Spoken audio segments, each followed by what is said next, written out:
एक घना सरसब्ज जंगल था जहां हर तरफ रंग बिरंगे फूल, ऊंचे दरख्त और चहकते हुए परिंदे थे।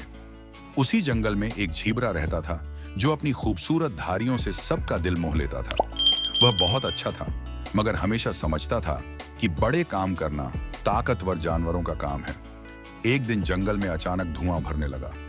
जानवर दौड़कर इकट्ठे हुए तो देखा कि जंगल के एक हिस्से में आग लगी है। सब परेशान थे, किसी को समझ नहीं आ रहा था कि क्या किया जाए। आग तेजी से फैल रही थी और किसी में हिम्मत नहीं थी कि वह उसके करीब जा सके। झीबरा दूर खड़ा सबको देख रहा था। उसके दिल में अजीब सा एहसास था, डर भी था, मगर अपने घर, अपने जंगल और अपने दोस्तों के लिए मोहब्बत उससे कहीं ज्यादा थी। अचानक वह नदी की तरफ दौड़ा, अपने जिस्म को पानी में भिगोया और पूरी तेज रफ्तार से आग की तरफ लपका। भीगा हुआ झीबरा आग के किनारों पर दौड़ता उसे बुझाने की कोशिश करता रहा।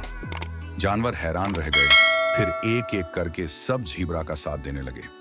हाथी ने अपनी सोंड से पानी फेंका, बंदर पत्ते तोड़कर आग पर डालते, भालू लकड़ियां हटाता रहा और आहिस्ता आहिस्ता पूरी आग पर काबू पा लिया गया। जब खतरा टल गया तो सब जानवर झीबरा के गर्द जमा हुए। शेर आगे बढ़कर बोला, आज तुमने हमें बता दिया कि सच्चा हीरो वह नहीं होता जो ताकतवर हो, बल्कि वह जो अपने दिल की बात सुनता है। झीबरा मुस्कुरा दिया। उसे पहली बार अपनी अहमियत, अपनी हिम्मत और अपनी जिम्मेदारी का एहसास हुआ। कहानी का खूबसूरत सबक, असल बहादुरी जिस्म की ताकत में नहीं, दिल की हिम्मत में होती है। जब नीयत साफ हो और कदम सच्चे हों तो आम सा जानवर भी पूरा जंगल बचा सकता है।